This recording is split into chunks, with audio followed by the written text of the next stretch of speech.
Elhamdülillah, elhamdülillah, elhamdülillahi Rabbil alemin ve salatu ve selamu ala Resulina Muhammedin ve ala alihi ve sahbihi ecmain. Kâle Allahu Teala fi kitabihil kerim, Euzu billahi mineşşeytanirracim, Bismillahirrahmanirrahim. Kul innes salati ve nusuki ve mahyaya ve memati lillahi Rabbil alemin. Arkadaşlar, malumunuzdur, Kutu Doğum mevsiminin de belki gölgesi üzerimize düşmüştür. Bu minvalde Allah Resulü Aleyhisselatü Vesselam'ın sahabesinin hayatını işlerken belki aslında Allah Resulü Aleyhisselatü Vesselam ile birebir onun hayatına da müracaat ediyoruz. Kur'an-ı Kerim'de Allah Resulü'nü bize anlatan birçok ayet vardır. Belki bu direkt de olabilir, dolaylı da olabilir. Ama bir ayet vardır ki belki de herkesin dönüp tekrar onu okuması gereklidir. Onun üzerinde kendine, nefsine pay çıkarması gereklidir. Ahzab suresinin 21. ayeti bütün Müslümanların belki de zikir olarak kendisine çekmesi gereken bir ayettir. Allah'ı ve ahiret gününü umanlar için, arzulayanlar için ve Allah'ı çokça zikredenler için Allah'ın Resulü onlar için çok güzel bir örnektir.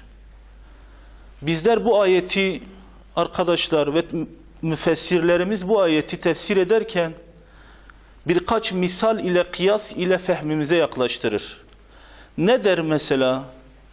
Sizler şu hayat mecrası üzerinde baba olma rolünü üstlenmiş misiniz? Yani sizler baba mısınız? Evet. Bakın, ideal bir baba, güzel bir baba, Allah'ın razı olduğu bir baba görmek istiyorsanız Muhammed Aleyhisselatü Vesselam'a bakın.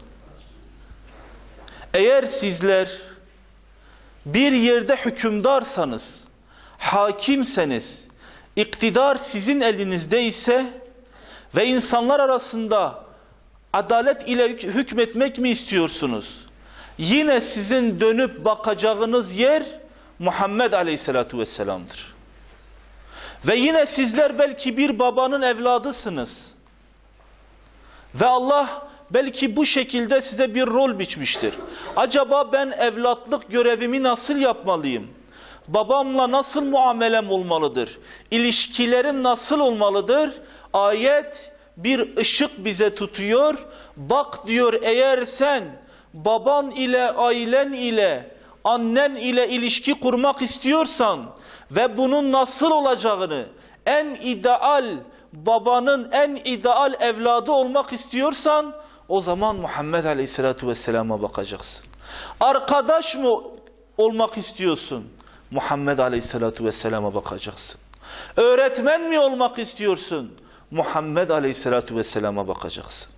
Aklınıza ne geliyorsa, bu dünya ile alakalı, ahiretle ile alakalı, siz kendinize rehber arıyorsanız, yolunuzu kaybettiğinizde size yol gösterecek bir rehber arıyorsanız ve bunun için tek ulaşılması gereken kaynak Kur'an ve Muhammed Aleyhisselatü Vesselam'dır. Şimdi arkadaşlar, bu müfessirlerimizin kıyas yöntemiyle bize yaklaştırdıkları bir tefsirdir. Öyledir. Gerçekten de böyledir. El-Hak. Ama bu hadis bununla olmakla beraber, bu ayet bununla olmakla beraber bize başka bir şeyler daha anlatıyor. O en güzel örnektir diyor Muhammed Aleyhisselatü Vesselam. Ama bunu söylerken bakın diyor, mesela siz ticaret mi yapacaksınız? Ve siz dört dörtlük bir tüccar mı olmak istiyorsunuz? Sizler dört dörtlük bir tüccar olduktan sonra dört dörtlük bir baba da olacaksınız. Sizler dört dörtlük bir baba mı olmak istiyorsunuz? Tüccar oldunuz, baba oldunuz, dört dörtlük bir evlat da olmak zorundasınız. Yani sizler sadece İslam'ı ticarette dürüst, ticaret ile meşgul olan bir tacir olarak görmeyin. İslam dediğiniz şey cami'tir. Yani cümleyi içerir. Sizler, Müslümanlar her alanda örnek olmalıdır. Tıpkı Muhammed Aleyhisselatü Vesselam gibidir. Şimdi arkadaşlar biz onun hayatına baktığımızda mesela deyin ki ben Allah Resulü Aleyhisselatü Vesselam'ın dualarını ezberlemek istiyorum. Ve açın bir önünüze bir kitap koyun. Deyin ki Allah Resulü'nün duaları nasıldı? Kitabı okuyun. Kitabı bitirdikten sonra siz şu cümleyi kuracaksınız. Diyeceksiniz ki herhalde Allah Resulü Aleyhisselatü Vesselam ne ticaret yapmış, ne evlenmiş, ne cihada çıkmış, ne de ibadet etmiş. Sadece işi gücü ellerini açmış, Rabbine dua etmiş. Eğer sizler Allah Resulü Aleyhisselatü Vesselam'ın ibadet hakkında bir kitabını okuduğunuzda yine aklınıza gelecek olan şudur. Diyeceksiniz ki herhalde Allah Resulü yeryüzünde hiçbir şey yapmamış. Ne çalışmış, ne dua etmiş, ne cihat etmiş, ne insanların işiyle uğraşmış, sadece ibadet etmiş. Ve siz onun cihat ile ilgili hayatına baktığınızda yine öyledir. Tebliğ ile ilgili hayatınıza baktığınızda yine öyledir.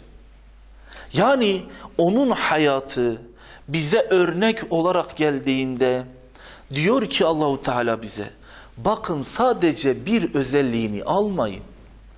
Sadece bir özelliğiyle yetinmeyin. Adam tüccardır, dünyayı sadece ticari gözle bakıyor. Müslüman da bir şahsiyetlidir, müsbet bir şahsiyetlidir.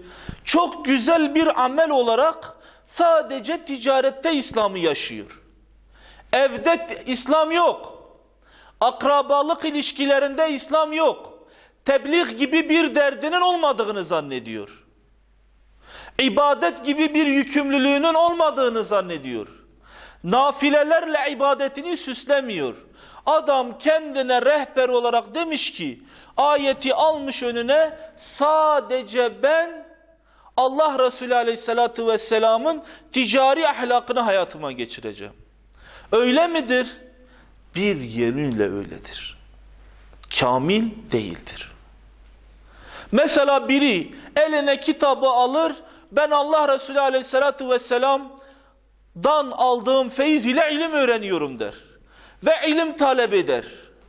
Ticaretle uğraşmaz. Çoluk çocuğuyla ilgilenmez. İnsanlara İslam'ı anlatmaz. Ve yeri geldiği için İslam için kızmaz, İslam için sevmez. Bu da eksiktir. Yani bu ayet bize ne diyor arkadaşlar? Siz bir bütün olarak Allah Resulüne benzeyin. Eğer bir bütün olarak Allah Resulüne benzerseniz yuhbibkumullah. Allah sizi sever. Onun peşinden giderseniz, onun peşinde uyarsanız, sadece bir adımını takip etmeyin. Fettebi'uni diyor. Ona tam tabi olun. Tam tabi olun. Ne olacak o zaman? Yuhbibkumullah. Arkadaşlar, sahabe bu ayeti ve bu ayet gibi olan ayetleri bizim anladığımız anlamda anlamamış. Adam dört dörtlük bir Müslüman. Ailesiyle ilgileniyor. Duymuş Allah Resulü Aleyhisselatü Vesselam söylemiş. Demiş ki sizin en hayırlınız ehliyle iyi geçinendir. Hayatı bundan ibaret görüyor. Varsa yoksa çocuklarım, varsa yoksa eşimi memnun etmek, çocuklarımı memnun etmek. Doğrudur, bu olmalıdır. Ama sahabe çocuklarımı memnun edeceğim diye cihattan geri kalmadı. Tebliğden geri kalmadı. İlimden geri kalmadı. İbadetten geri kalmadı. Sadece bir özelliğini almadı Allah Resulü'nün. Her yönüyle bir özelliklerini aldı. Biz şimdi arkadaşlar Allah Resulü'nün en yakın dostlarından birini Hazreti Ebubekir'in hayatına bakıyoruz. Onun hayatında Allah Resulü onu nasıl istihdam etmiş? onu nasıl kullanmış, İslam için nasıl sıddık olmuş. Şimdi arkadaşlar, bizler bunu söylerken, Hazreti Ebu Bekir Sıddık'tır derken, Hazreti Ali Sıddık değil midir? Hazreti Ali alimdir derken, ilmin kapısıdır derken, Hazreti Ömer öyle değil midir? Öyledir. Allah Resulü Aleyhisselatü Vesselam'ın sahabesi bunları tamamıyla yapmıştır. Şimdi birkaç tane örnekle bunları pekiştireceğiz. Bakın Hazreti Ebu Bekir Müslüman olduktan hemen sonra tabiri caizse karıncalar gibi çalışıyor. Karınca nasıl? Aynen öyle çalışıyor. Hiç durmuyor. Ve imanını da ikrar ediyor, ifşa ediyor. O Mekke halkına da söylüyor. Bakın diyor, ben Müslümanım diyor. Ve Allah Resulü Aleyhisselatü Vesselam'a bütün malını harcıyor. Mal diye bir şey bırakmıyor. Ama malının tamamını harcamakla beraber, sahabe olmasıyla beraber, müşriklerin en çok ona eziyet ettiği nokta nedir? İbadetidir.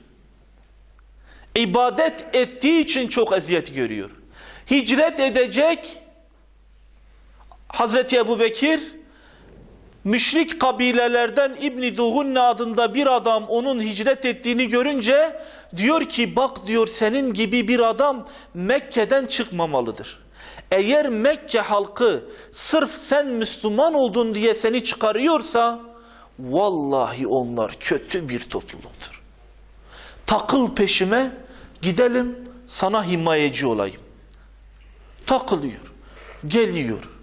Mekkeli müşriklere niye siz bunun gibi bir adamı, erdemli bir adamı çıkarıyorsunuz dediğinde, Mekkeli müşrikler diyecek ki, o ibadet ettiğinde bizim çocuklarımız onun ibadetinin cazibesine kapılıyor. Yani öyle bir Kur'an okuyor ki, yani biz bile kendimizi tutamıyoruz. Öyle bir namaz üzerinde duruşu vardır ki, çocuklarımız, kadınlarımız ona peşinde sıraya giriyor. Biz onun için onun buradan gitmesini istiyoruz. Bakın, ibadet hususunu söyledi Hazreti Ebu Bekir'in. İbadete ne kadar düşkün olduğunu söyledi, değil mi? Biz biliyor muyuz? Bugün en büyük abidden bile daha abiddi Hazreti Ebu Bekir. Yani gece gündüz namazla beraber, gecelerini namazla geçirir, gündüzlerini ticaret ile, İslam ile. İbn-i Dugunne onu nasıl getiriyor? Senin gibi güzel tüccar bir adam diyor. Yani ticaret yapmış onunla. Öyle bir ticaret yapmış ki, adam diyor ki, yahu senin gibi dört dörtlük bir adam nasıl çıkarılır? Sen ki diyor fakirlere yardım ediyorsun. Sen ki yetimi giydiriyorsun, yediriyorsun. Sen ki diyor işini yüklenmekten aciz olanın işini yüklenirsin. Yani bir insanın işi senin üzerine düştüğünde kendi işin gibi o işi yaparsın. Bakın o adam onu nasıl tanımlıyor? Müşrikler onu nasıl tanımlıyor? Biz Hazreti Ebu Bekir'i nasıl tanımlıyoruz? 7 tane köleyi azat etmiş bir sahabi. Ben 7 dedim ama daha çoktur. Hazreti Bilal'i, Hazreti Ammar'ı, Süheyb-i Rumi'yi, yani hepsini azat etmiş biridir. Bu özellik nedir? Kazandığını da İslam uğrunda harcamıştır. Kaç özellik etti arkadaşlar? 3 özellik etti değil mi? Bir de Allah bir özellik katacak o özelliğe. Bir kelime duyacak. Allah Resulü Aleyhisselatü Vesselam'dan duymamış. Ebu Cehil gelecek onun yanına. Diyecek ki senin adamın duydun mu ne dedi? Ne demiş? Ben diyor ki Muhammed Aleyhisselatü Vesselam, bugün Kudüs-i Şerif'e gittim. Orada 124 bin peygamber önünde namaz kıldım. Orada kalmadım. Allah beni 7 kat semanın üzerine çıkardı. Öyle bir yere gittim ki Allah'ın en büyük meleklerinden olan Cebrail bile benim çıktığım yere gelemedi. Bunu o mu diyor Hazreti Ebubekir. Evet diyor, bu sabah söyledi diyor Ebu Cehil. Daha ben şu kulaklarımla duydum. Vallahi diyor, eğer bunu o söylemişse doğrudur. Vallahi sen sıddıksın. Arkadaşlar, sade bir özellik değil. Bir özellik tek değil. Sade böyle midir? Değil. Ve malının tamamını Allah uğrunda harcıyor. Kızı Esma anlatıyor. Hicret edecekti diyor. Hicret arkadaşlar kefeni giymektir. Kefeni giymektir. Hani hatırlayın, o hicret sırasında o mağarada Hazreti Ebubekir korkudan ağlamıştı. Allah Resulü la tahsen innallaha ma'ana demişti. Allah bizimledir. Üzülme. Allah bizimle beraberdir. Hazreti Esma anlatıyor o sahne. Ölüme giden o sahneyi, geride de evlatlarını Mekke'nin içinde bırakıyor. Yani kendisini kurtarmak mahiyetiyle bile görsek orayı, evlatları Mekke'nin içindedir. Ebu Kuhafe geliyor. Yaşlı pirifani, saçı sakalı beyazlamış bir zat. Geliyor diyor, ne yaptı bu adam diyor. Daha Müslüman olmamış. Daha imanın şerbetini, tadını almamış. Kızı Esma diyor ki, dedem geldi eve dedi ki, yahu bu adam ne yaptı ya? Ev bırakmadı, eş bırakmadı, çoluk çocuk bırakmadı. Sizi bu Mekkelilerin içinde Müslüman olarak bıraktı. Şimdi bu Mekkeliler ise bu dünyayı zindan edecek. Hem bütün malını da götürmüş diyor. Esma diyor ki, ben baktım çok üzüldü. Kalktım diyor, para kesesinin içine dinarlar, dirhemler gibi taşlar koydum. Gözü de kördür. Diyor getirdim, dedim dede bak. O bizi yalnız bırakmamış yani. O bize para bıraktı. Biz bir yolunu bulacağız. Biz burada geçimimizi sağlayacağız.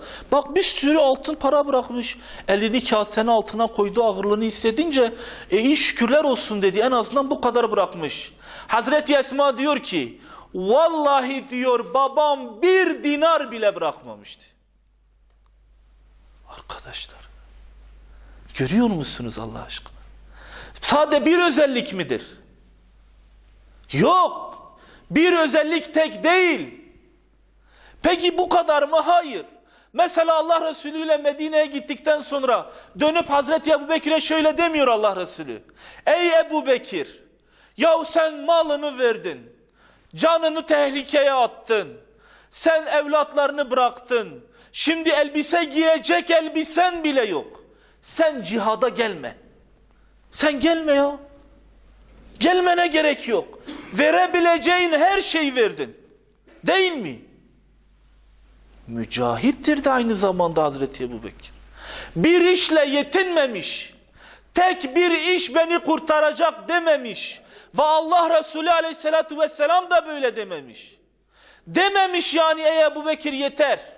Sen vereceğin her şeyi verdin. Yeter. Sadece böyle midir?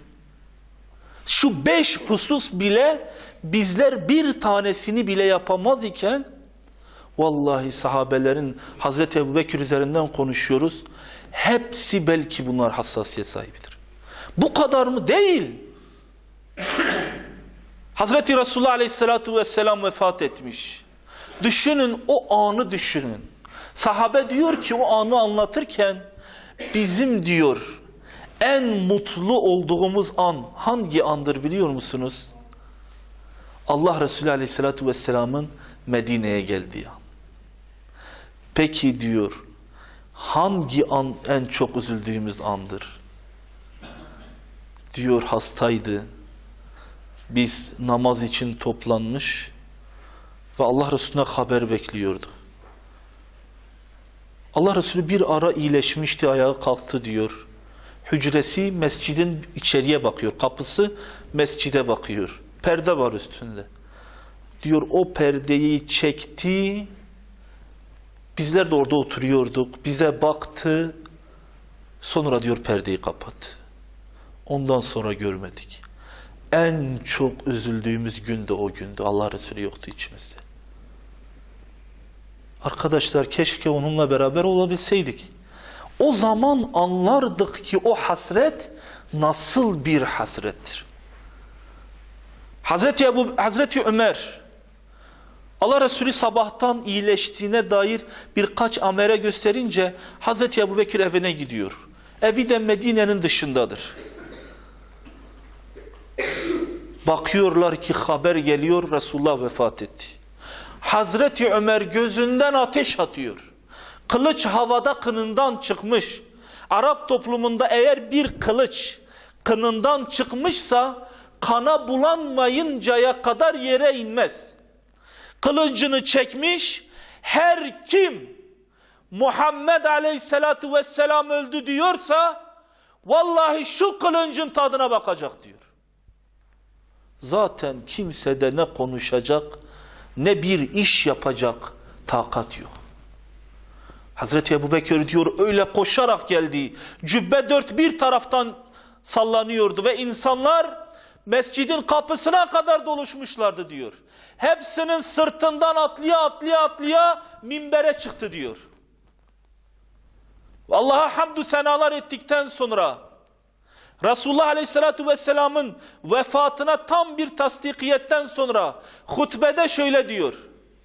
Her kim bu dine tabi ise, bu dinin müntesibi ise, ben Müslümanım diyorsa haberi olsun Muhammed Aleyhisselatü Vesselam Darül Beka'ya göçmüş, rahmet etmiştir.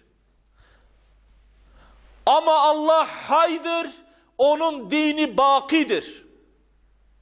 Ve bir ayet söylüyor. Muhammed Aleyhisselatü Vesselam ölür veya öldürülürse siz ökçeklerinizin, topuklarınızın üzerinden gerisin geri şirk dinine mi döneceksiniz? Bu ayeti okuyunca diyor Hazreti Ömer, sanki diyor o ayet daha yeni inzal oldu diyor benim için. Diz kırıldı diyor, olduğum gibi çöktüm. O dakikada diyor Allah Resulü'nün vefat ettiğini kendi içime de anlattım. Ne özelliğidir bu? İlim sahibidir. İlim sahibidir arkadaşlar. Yani sadece mücahitlik yetmiyor. Sadece infakta ileri gitmek yetmiyor. Sadece sıddık olmak yetmiyor. Sadece alim olmak yetmiyor. Sadece abid olmak yetmiyor. Yetmiyor.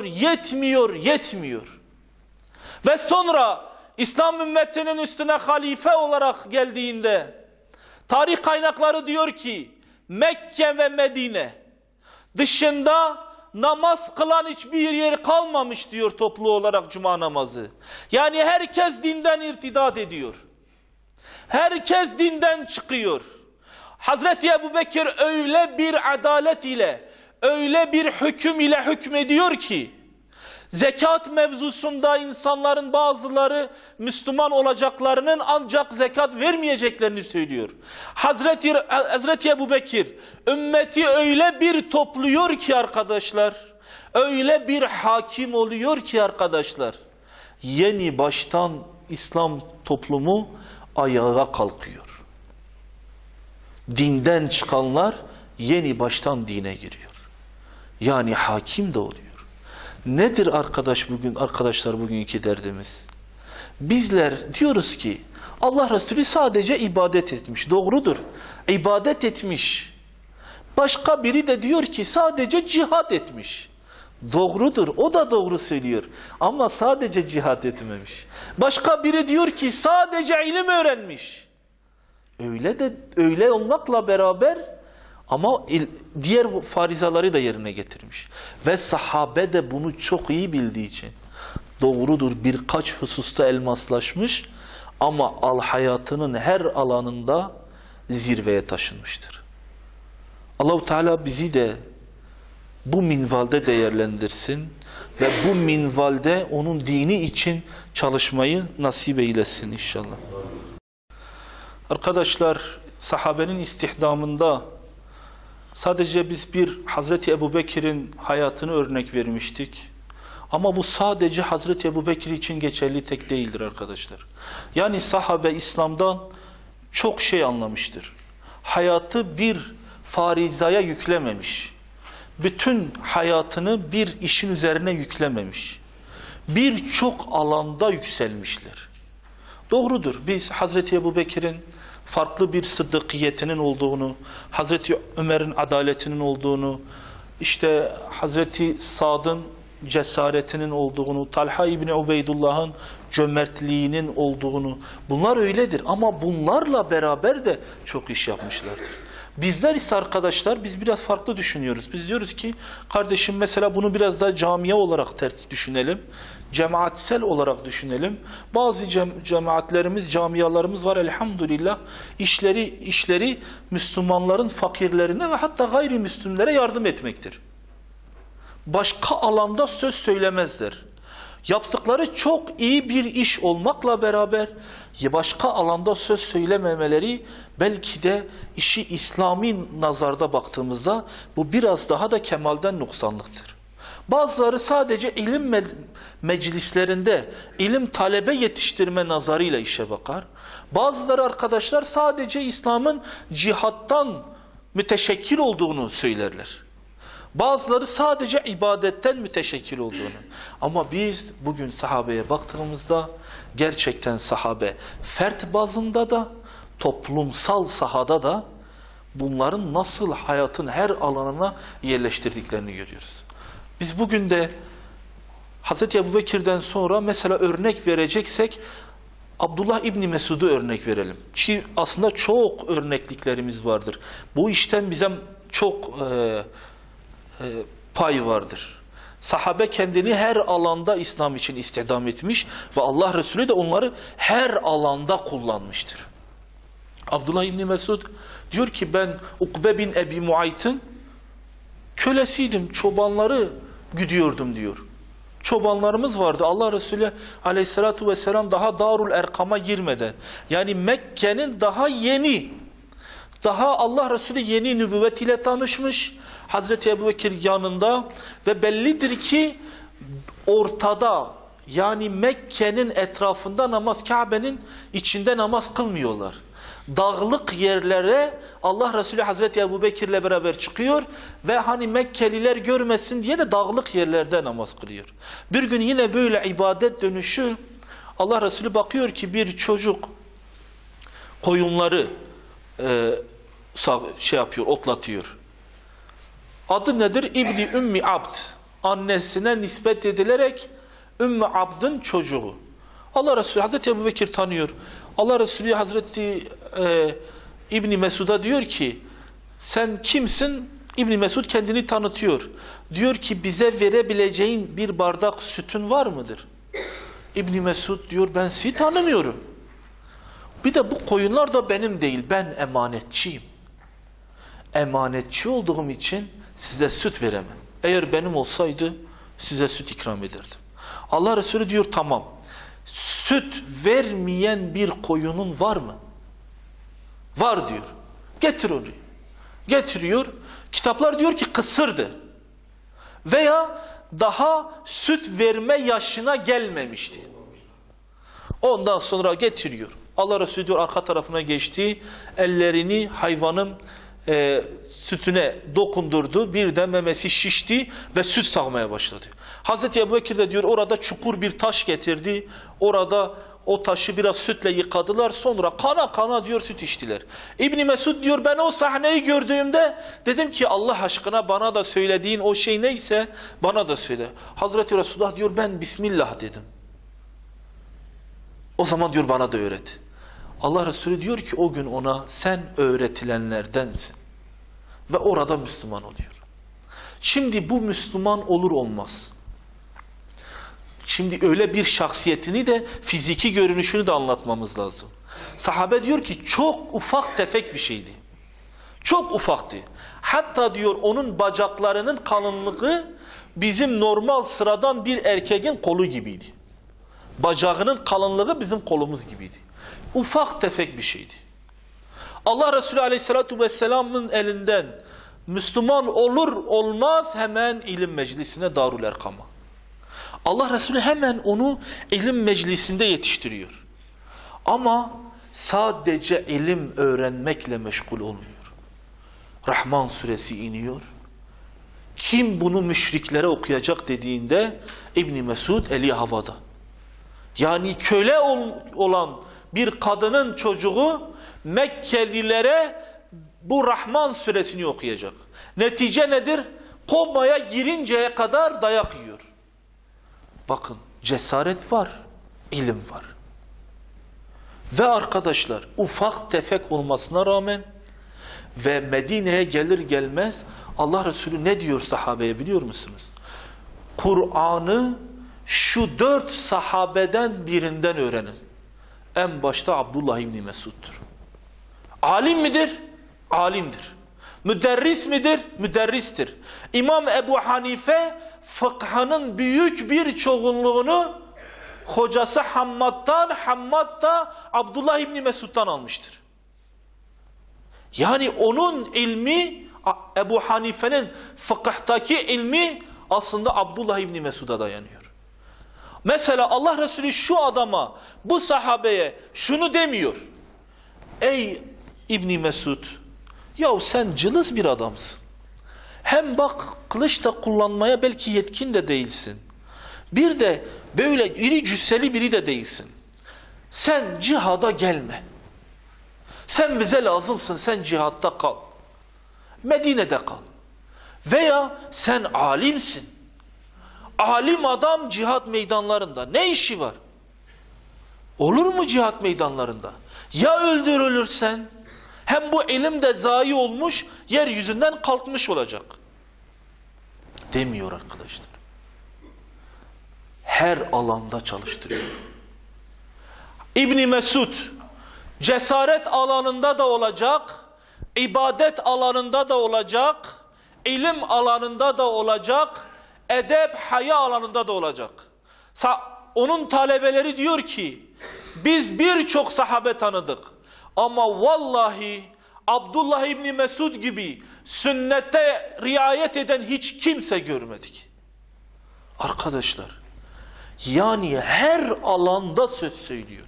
Çünkü onlar çok iyi biliyorlar ki ayet onlara usvetun hasene, yani Muhammed size en güzel örnektir dediğinde onlar Allah Resulü hangi alanda mükemmel ise onlar da o alanda mükemmeldir. Bakın, aşere-i mübeşşere ile ben sınırlandırayım.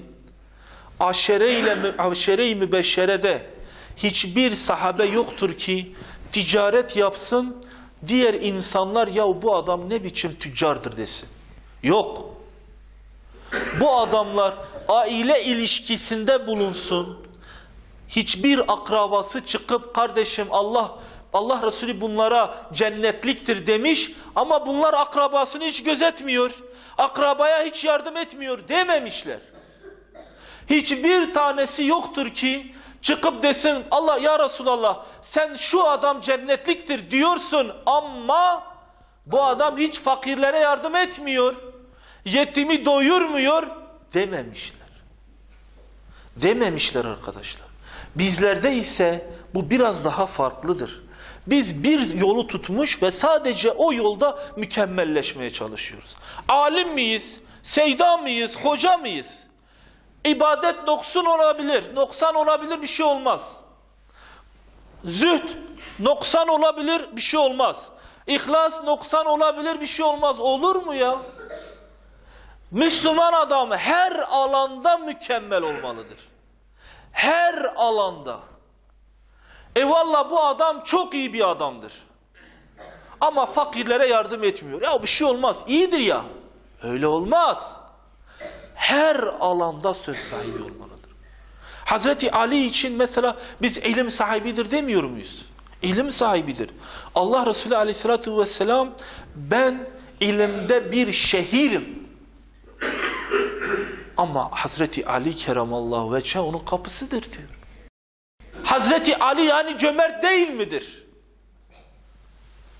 Bir gün evde olan sadece 6 dirhemini kapıya gelen bir fakire veriyor. 6 dirhem.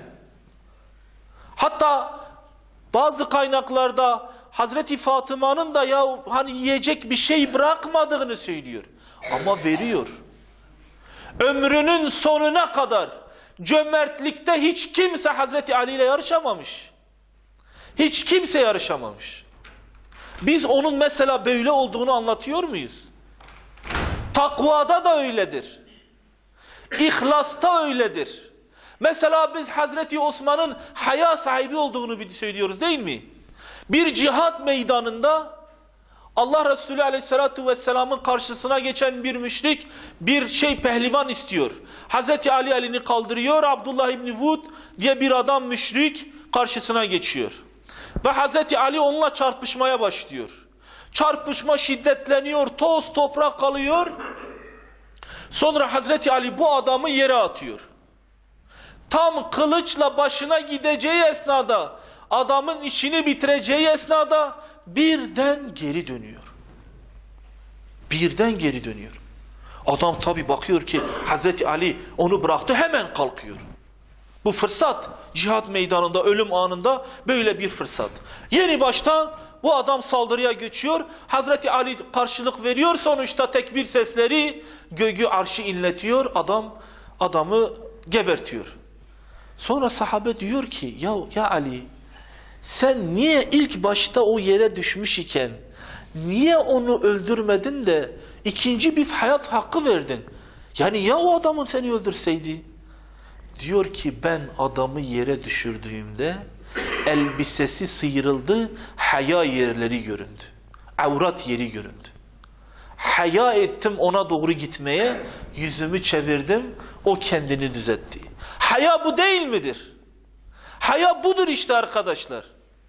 Cihat meydanında düşmanın avrat yerine bakmamak belki de hayanın en güzellerindendir.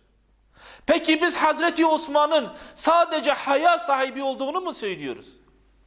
Hayır. Cömertlikte üstüne yoktur arkadaşlar. Mübalağasız söylüyorum. Cömertlikte yoktur üstüne. Tebuk seferi, Ceyşül Üşra diyor. Yani zorluklar seferi diyor sahabe ona.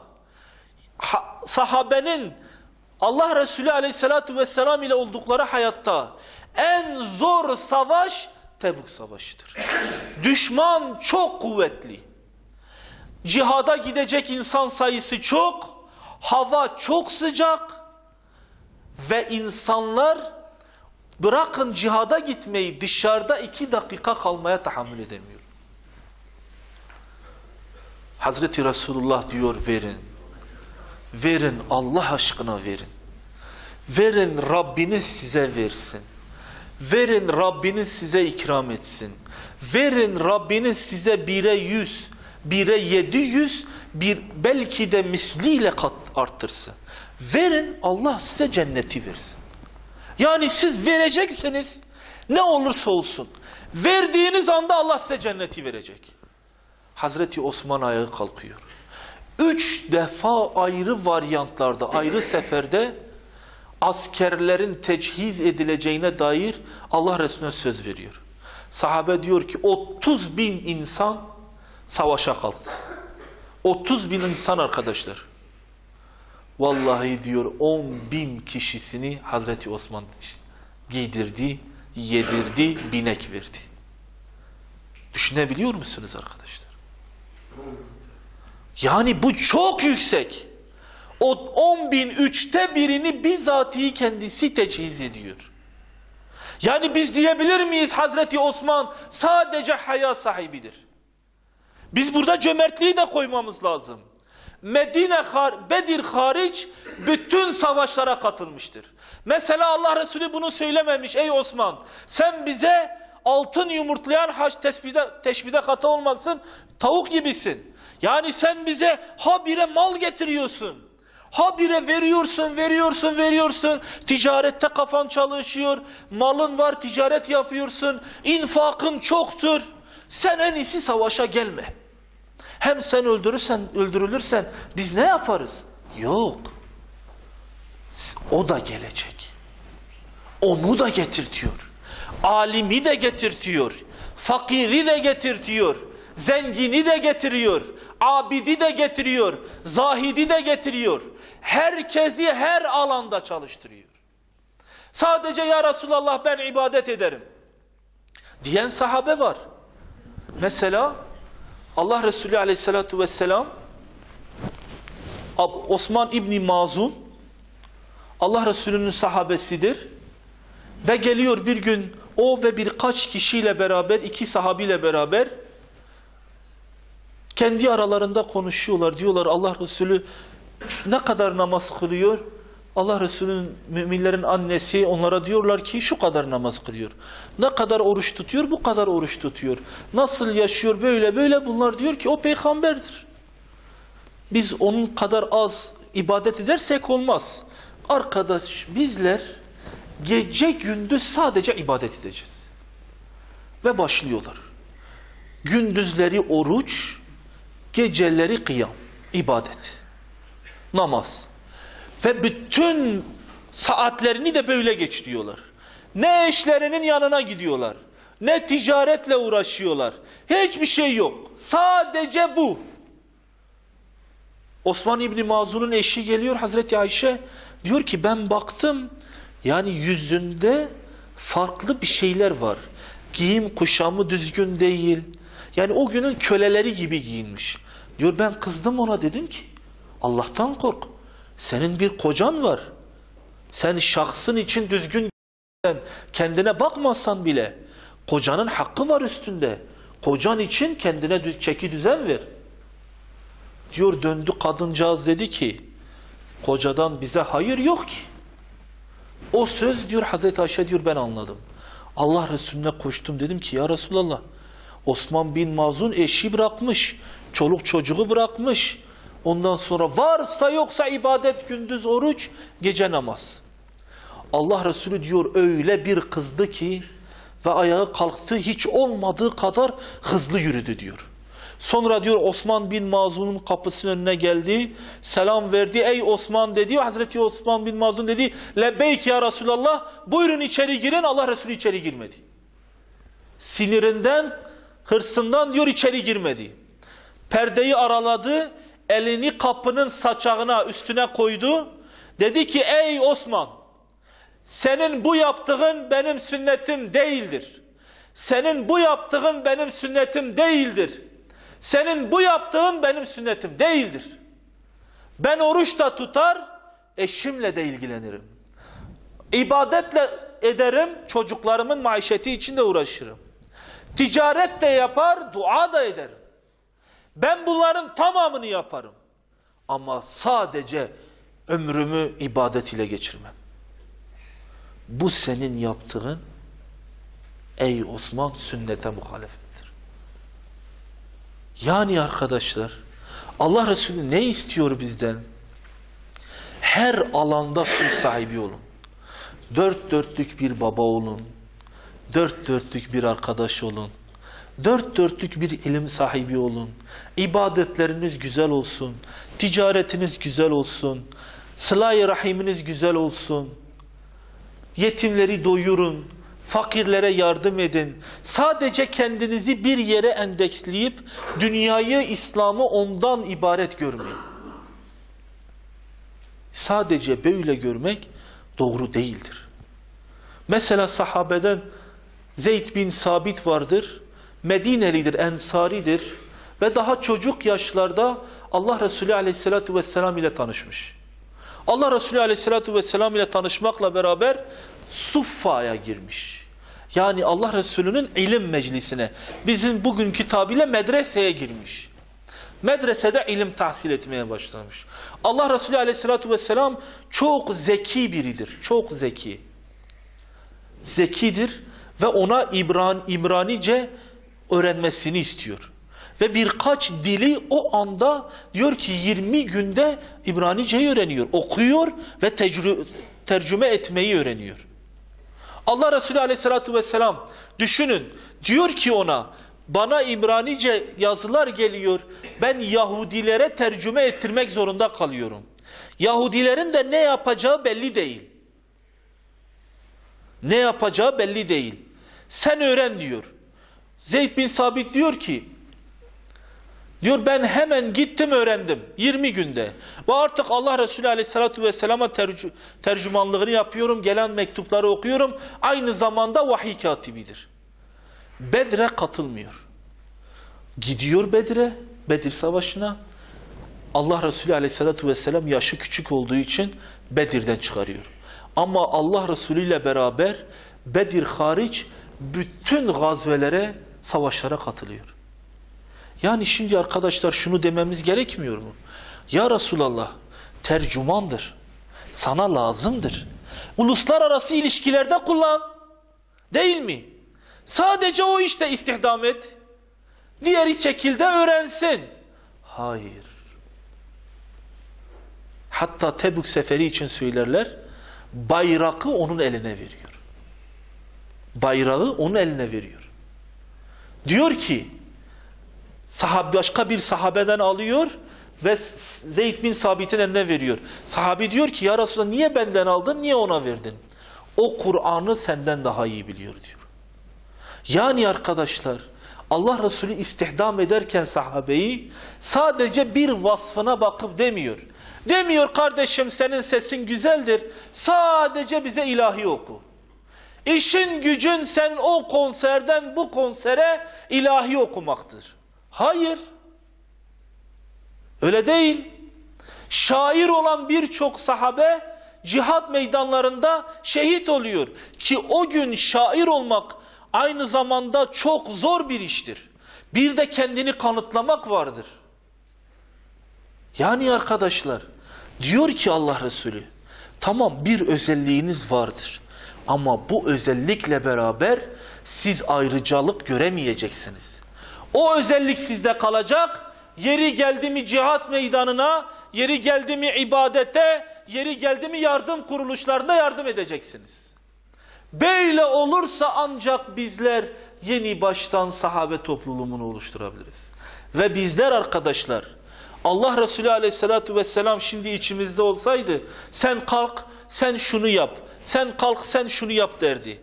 Şimdi o bizim aramızda olmamakla beraber, eğer bizde bir özellik varsa, mesela bazı insanlar arkadaşlar kaleme iyi çalışır.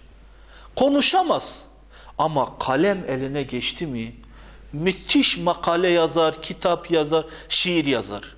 Bu insan kendine bir görev adledecek ve diyecek ki ya Rabbi ben bundan sonra bana verdiğin bu özelliğin hesabını iade için senin yolunda şu kalemi kullanacağım. Birine Allah güzel ses vermiştir. Diğerlerini yapmakla beraber o sesi İslam için harcayacaktır. Birine Allah güç vermiştir, kuvvet vermiştir. O gücü sadece dünya meşguliyeti için değil, insanlara göstermek için değil. Allah o gücün hesabını soracak ve o insan da bu şuurla diyecek ki, ya Rabbi ben güç ve kuvvetimi senin dinin için harcayacağım. Birine akıl vermişse öyledir, diğerine adalet vermişse öyledir. Bu iş böyle olursa bizler yeni baştan sahabenin topluluğu gibi bir topluluk inşa edebiliriz. Allah-u Teala bize sahabe gibi olmayı nasip etsin. Ve Allah Resulü Aleyhisselatü Vesselam'ın belki içimizde değil ama maneviyatta belki bize sen de şöyle olsaydın diyebileceği ve bizim de onu duyabileceğimiz bir liyakat bize nasip eylesin. Son olarak arkadaşlar, bir de Allah Resulü bazı insanları görür, şu adam Müslüman olsa ne olurdu diyor. Mesela Ebu Cehil bunlardan bir tanesidir. Hazreti Ömer bunlardan bir tanesidir. Allah Resulü bakıyor ki çok liyakat sahibidir. Yani bu adam Müslüman olursa çok işleri becerecek. Dua ediyor, Ebu Cehil gidiyor ama Hazreti Ömer geliyor. İkisinden birini istiyor. Keşke Allah Resulü ikisini de isteseydi, ikisi de Müslüman olsaydı. Allah-u Teala bizim de varsa özelliklerimiz İslam uğrunda harcamayı nasip eylesin. Ve bize de her alanda İslam için istihdam olmayı nasip eylesin. Ve ahiru da'vana enilhamdülillahi rabbil alemin.